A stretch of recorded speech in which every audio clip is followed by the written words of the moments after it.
Hello बच्चों, आज हम क्लास 10th में जो पोइट्री का पोर्शन आता है उसको डिस्कस करेंगे। ठीक है, देखिए, read the given extract and answer the following by choosing the correct option. देखिए, has given my heart a change of mood and saved some part of a day I had rued. ये जो है poem dust of snow से ली गई है, Robert Frost ने जो लिखी है उसका सेकंड स्टैंजा है। और देखिए, जो पोएम जो किताब में बच्चों के दी है वो मैंने यहाँ पर पेंसिल से लिखी हुई है, और यहाँ पर इसमें जो प्रिंटिंग है जो इस किताब की वो थोड़ा सा अलग है। देखिए, इसी वजह से राइमिंग स्कीम में फ़र्क आएगा। देखिए, ये एक्चुअली में जो किताब में दिया है आपके जो टेक्स्ट बुक में वो है जो मैंने पेंसिल से लिखा है, has given my heart a change of mood and saved some part of a day I had read. तो जब ये हम आपको बता दें कि हमने इसका वीडियो भी बनाया हुआ है और आप वहाँ से देख सकते हैं। इसका पिछला जो स्टैंजा है, पहला स्टैंजा, उसमें ये था कि जब रॉबर्ट फ्रॉस्ट एक हेमलॉक ट्री के नीचे खड़े थे और उनका मूड बहुत ख़राब था, तभी उस हेमलॉक ट्री पे एक क्रो जो कौवा जो कि बहुत ही अशुभ माना जाता है, और हेमलॉक ट्री भी जहरीला पेड़ होता है जिसपे सफ़ेद रंग के फूल निकलते हैं जहरीले। तो उसके नीचे भी जब वो कौवे से कुछ हरकत हुई, उसके हिलने से कुछ बर्फ़ रॉबर्ट फ्रॉस्ट के ऊपर गिरी, और उसके बाद उन्होंने कैसा महसूस किया, ये सेकंड स्टैंजा है। और इसमें देखिए लिखा है कि has given my heart a change of mood and saved some part of a day I had read. और पोएट ने महसूस किया कि जब वो बर्फ़ उनके ऊपर गिरी तो वो उन्होंने अपने हार्ट में कुछ अच्छा महसूस किया, एक चेंज महसूस किया, और जिससे and save some part of a day I had read. और जो दिन उनका मूड ख़राब था, जो बर्बाद हो चुका था, रीड होता है रूइंड, है ना, जो ख़राब हो चुका था, उस पर भी उस बर्फ़ गिरने की वजह से उनका मूड अच्छा हो गया। जो दिन बचा हुआ पार्ट था और वो पार्ट सेव हो गया, उनके दिन का वो पार्ट अच्छा महसूस किया उन्होंने। तो देखिए, क्वेश्चन है कि the word that means the same as rude is, है ना, र्यूड होता है खराब हो जाना, बर्बाद हो जाना। तो देखिए, इसमें र्यूड का जो सेम मतलब है वो लिखना है आपको। I am repeating this question again, ध्यान से पढ़ना है क्वेश्चन, बार बार कहती हूँ मैं। The word that means the same as rude is, जो सेम वर्ड जिसका मीनिंग र्यूड हो। तो देखिए, रिग्रेटेड, हाँ रिग्रेटेड होता है, दुख को कहते हैं। रिजॉइस्ड हैप्पी को कहते हैं। मेक मैरी भी खुशी मनाने को कहते हैं। रिकॉल्ड भी खुशी को कहते हैं। तो इसका आंसर रिग्रेटेड है, क्योंकि रिग्रेटेड माने ही दुख होता है। तो रीड माने बर्बाद हो जाना, वो रिग्रेटेड भी उनको दुख था जो दिन उनका ख़राब हो गया था। ठीक है, तो इसका आंसर रिग्रेटेड है। अगला देखिए, the rhyme scheme of given stanza is. हाँ, ये देखिए, मैंने जो जो किताब में छपा हुआ है उसके हिसाब से राइमिंग स्कीम, देखिए हमने पहले भी राइमिंग स्कीम करना सिखाया अपने वीडियोस में, कि जो पोयम का लास्ट वर्ड होता है उसकी साउंड उसी स्टैंजा के किसी और लाइन के आखिरी वर्ड से अगर सेम खाती है तो हम उसको सेम अल्फ़ाबेट देते हैं। देखिए, हार्ट जो है, अगर जो प्रिंटेड वाले की बात करें उसमें अगर हम देखेंगे तो हाथ की साउंड किसी से मैच नहीं करी है, ना मूड से, ना डे से, ना रूट से। तो ए दिया हमने मूड, बी है, मूड और रूट साउंड सेम करता है तो हमने दोनों को बी भी दिया हुआ है, और डे अकेला बचा, किसी से साउंड मैच नहीं करी तो सी दिया है। लेकिन जो टेक्स्ट बुक है आपकी वो मैंने पेंसिल से यहाँ पर लिख दिया है कि उसमें ये है राइमिंग स्कीम कि heart is rhyming with part, तो हमने दोनों को ए दिया है, and mood is rhyming with rude है, तो हमने दोनों को बी दिया है। Same sound same alphabet. तो जो हम जो हमने लिखा है उसके हिसाब से आंसर ए बी बी होना चाहिए। Rhyming scheme of the given stanza is A B, है ना। ये किताब के ऊपर मत जाइएगा, ये गलत छपा हुआ है किताब पे। ठीक है, अगला देखिए, the contrasting moods of the poet highlighted in the given stanza are. जो कंट्रास्टिंग मूड है, जो ऑपोजिट मूड था, विरोधाभास जिसमें था, कि द पोएट हाईलाइटेड, जो उसमें जिसमें पोएट ने हाईलाइट किया इस स्टैंजा में, वो कौन सा है? थॉटफुलनेस एंड केयरलेसनेस, कि बहुत थॉटफुल हो रहे हैं और केयरलेस, ये दोनों ऑपोजिट ये इन्होंने एक्सप्लेन किए हैं इस स्टैंजा में। कि एंगर एंड सोलोमिनिटी, सोलोमिनिटी होती गंभीरता को कहते हैं बच्चों, और एंगर होता है गुस्सा, तो ऐसा भी नहीं किया है। और बहुत थॉटफुलनेस और केयरलेसनेस वाला भी पार्ट नहीं है। सैडनेस एंड हैप्पीनेस, हाँ सैडनेस और हैप्पीनेस दिखा है कि पहले वो सैड थे, उनका उनका समय अच्छा नहीं बीता था दिन का, लेकिन जो बर्फ़ गिरने के बाद से उनका हैप्पीनेस मिली। उन्होंने उसमें लिखा है कि saved some part of my day, है ना, तो उनको हैप्पीनेस मिली। ये आंसर सही लग रहा है मुझे, सी। और फोर्थ है एंग्जाइटी एंड कैलोलेसनेस, है ना। तो कैलोलेसनेस तो भी होता है कि कठोरता को कहते हैं, बहुत कड़ा जब होता है तो। और एंग्जाइटी भी होती है कि घबराहट, चिंता, है नहीं, ऐसा भी कुछ नहीं दिखाया है। तो सी आंसर है इसका, सैडनेस एंड हैप्पीनेस। पहले उनका डे उन ख़राब चल रहा था, उनका मूड अच्छा नहीं था, लेकिन बर्फ़ गिरने के बाद से उन्होंने हैप्पीनेस फ़ील की थी। तो C is the answer. What is the poet not likely to say to the listener, कि पोएट लिसनर्स से, जो भी इस पोएम को सुन रहे हैं, उससे क्या नहीं कह रहे हैं। कि देखिए क्या नहीं कह रहे हैं, नॉट लाइकली है, देखिए उन्होंने कैपिटल से लिखा है नॉट को।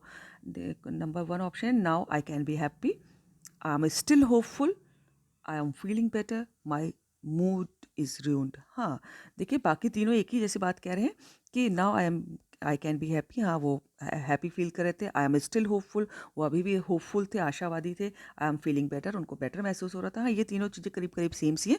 माई मूड इज़ रून्ड, नहीं, ये उनका नहीं था। माई मूड तो उनका अच्छा हो गया था। ये is not likely to see to the listener, है ना। माई मूड इज़ रून्ड, कि उनका मूड ख़राब है, नहीं, उनका मूड अच्छा हो गया था। तो ये सबसे अलग है, तो डी आंसर है। इसमें लिखा है नॉट लाइकली टू सी, है ना, सबसे अलग वाला ढूंढना है आपको। ई देखिए, what has brought about a change, क्या उनमें चेंज लाया, है ना, किसकी वजह से उनमें चेंज आया, उनके मूड में, उनकी थॉट प्रोसेस में। तो देखिए, द क्रो, कौवे की वजह से, द हेमलॉक ट्री की वजह से, द स्नो फॉलिंग हनी, जो बर्फ़ उनके ऊपर गिरी उसकी वजह से, कि द वेदर की, मौसम की वजह से। आपको उसका वे और हेमलॉक ट्री तो था, लेकिन उसकी वजह से नहीं, जो बर्फ़ कौवे के हिलने से, जो उनके पेड़ से उनके ऊपर गिरी, उसने उनके मूड में चेंज लाया था। तो आंसर है इसका C, the snow falling on him, है ना, मौसम की वजह से भी नहीं था। Now the next page. और देखिए, अब देखिए, 2 स्टैंज़ा में से आपको एक चुनना है, एग्ज़ाम में एक करना है। देखिए, अब ये देखिए कौन से लेसन का है। He stalks in his vivid stripes, अच्छा ओके, ये है a tiger in the zoo, है ना, जिसको लेस्ली नॉरिस ने लिखा हुआ है। तो उस पोएम का है, he stalks in his vivid stripes the few steps of his cage on pads of velvet quiet in his quiet rage. तो देखिए, ये उस समय का सबसे पहला ही ये स्टैंज़ा है पोएम का। और ये उस समय का जब है कि जब जो शेर जो था केज के अंदर था, पिंजड़े में बंद था। और ही स्टॉक्स, स्टॉक्स माने होता है चहलकदमी, वॉक करने को कहते हैं। इन इज विविड स्ट्राइप्स, अपनी वो चमकीली धारियों में, स्ट्राइप्स धारियों को कहते हैं, अपना वॉक कर रहा था। यानी the few steps of his cage on pads of velvet quiet in is quiet rage, और अपने जो पिंजड़े में, केज में, अपने जो वेलवेटी पैड थे, यानी कि जो उसके पैरों के नीचे जो का हिस्सा है, उसको वेलवेट से कंपेयर किया उन्होंने। और उस दबे पाँव चुपचाप वॉक कर रहा था अपने पिंजड़े के अंदर। इन इज क्वाइट रेज, और शांत था। हालांकि रेज होता है गुस्सा, दोनों देखिए ऑक्सीमोरन फिगर्स ऑफ स्पीच है। क्वाइट रेज, शांत, और गुस्सा, दो, तो यानी कि वो दिख रहा था शांत, लेकिन अंदर से बहुत गुस्सा था। और ऐसे में वो अपने केज के अंदर अपने वेलवेटी पैरों से वॉक कर रहा था। तो देखिए क्वेश्चन क्या है, the tiger is stocking in, है ना, स्टॉकिंग का मतलब वॉक करना होता है। The zoo, the cage, the forest, the enclosure, नहीं, जू में भी नहीं था, जंगल में भी नहीं था, इनक्लोजर नहीं, केज, केज में था, साफ साफ लिखा है उसमें केज, है, पिंजड़े में था। अगला देखिए, the tiger was feeling angry and upset because, जो टाइगर था वो बहुत गुस्सा था और अपसेट था, उसका मूड खराब था। क्यों? He was sad and lolly, क्योंकि वो दुखी था और अकेला था। नहीं भाई, ही हैड बीन बिट्रेड, उसको धोखा दिया गया था। He was trapped in a cage, वो पिंजड़े में ट्रैप कर लिया गया था, फांस लिया गया था ना, केज में, पिंजड़े में बंद कर दिया गया था। He had lost all hope, उसने सारी आशाएं खो दी थी। नहीं भाई, he has trapped in a cage, उसको पिंजड़े में बंद कर दिया गया था, इसलिए वो अपसेट था, गुस्सा था, है ना भाई, जंगल का राजा, आप उसको बंद कर देंगे तो कैसे चलेगा भाई। अगला देखिए, the word stock does not has a meaning similar to, stock का मतलब हम लोग पहले ही पढ़ कर चुके, वॉक करने को कहते हैं, और जिसका मतलब वॉक करना नहीं है, does not has a meaning. Question बार बार कहती हूँ, ध्यान से पढ़िएगा, है ना। तो स्टॉक का मतलब जो नहीं है, वॉक, वॉक तो है ही है, वॉक तो चहलकदमी को कहते हैं, है ना, तो वॉक तो है ही है इसका आंसर। चेज, चेज माने तो पीछा करना होता है। प्रांस माने भी कूद कूद के चलने को कहते हैं, है ना। और स्ट्राइड भी लंबे लंबे डग भरने को कहते हैं। तो इसका आंसर क्या है ये बताना है। तो इसका आंसर है चेज, वो पीछा नहीं कर रहा था, वॉक कर रहा था, प्रांस कर रहा था, कूद कूद के चल रहा था, मतलब चल रहा था, स्ट्राइड भी लंबे लंबे डग भर रहा था, है, लेकिन वो पीछा नहीं कर रहा था किसी का। तो चेज इज आंसर। डी देखिए, on pads of velvet quiet, the underlined phrase here means, जो on pads of velvet quiet, इसका मतलब क्या है, the sole of the tiger's paw, है ना, पैड्स उसको नीचे के सोल को कहते हैं, तलवे जो होते हैं ना, वो बहुत उनको बहुत ही वेलवेटी थे। वेलवेट एक कपड़ा होता है, मखमल जिसको कहते हैं, ठीक है, तो उससे कंपेयर किया था, इतना दबे पाँव चल रहा था। The sole of the tiger's paw, हाँ आपको तब जो शेर के पॉ थे, पंजे के नीचे जो सोल था, जो तलवा था, वो उसी की बात हो रही है। वेलवेटी सॉफ्ट पैड की जो the tiger had velvet pads, pads are made of velvet, कि उसके पैड्स वेलवेट के बने थे। नहीं भाई, ऐसा नहीं था। The tiger had velvety pads भी नहीं, वेलवेटी सॉफ्ट पैड भी नहीं।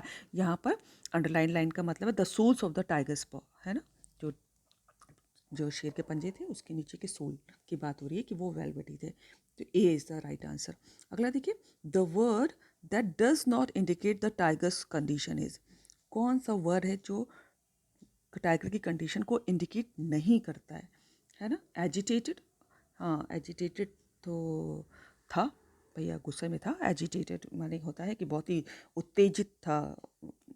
और ट्रैंक्विल, शांत था, नहीं शांत भी नहीं था, साफ लिखा था उसमें क्वाइट रेज, है ना। क्वाइट दिख रहा था शांत, लेकिन अंदर से गुस्सा भरा हुआ था। ट्रैंक्विल तो शांत को कहते हैं बहुत। ग्लूमी, निराश था। और चीयरफुल, हाँ डज नॉट इंडिकेट लिखना है ना, तो चीयरफुल वो प्रसन्न नहीं था। एजिटेटेड था, गुस्सा था, उसमें रेज था, अंदर ऊपर लिखा हुआ है, रेज माने गुस्सा होता है। ग्लूमी था, निराश था भाई, पिंजड़े पिंजड़े में बंद था। ट्रैंक्विल था, शांत था। क्वाइट रेज साफ लिखा है, तो ट्रैंक्विल भी था लेकिन अंदर से गुस्सा था। लेकिन चेयरफुल वो कहीं से नहीं था। चेयरफुल माने होता तो बहुत प्रसन्न, है ना। कहाँ भाई, बिल्कुल प्रसन्न नहीं था। तो जो इसमें हमको ये वर्ड लिखना है कि डज नॉट इंडिकेट, तो चेयरफुल उससे इंडिकेट नहीं कर रहा है, और बाकी तीनों इंडिकेट कर रहे हैं। तो cheerful is the right answer. So this is the stanza we have practiced today. Work hard, practice it, children. Thank you so much.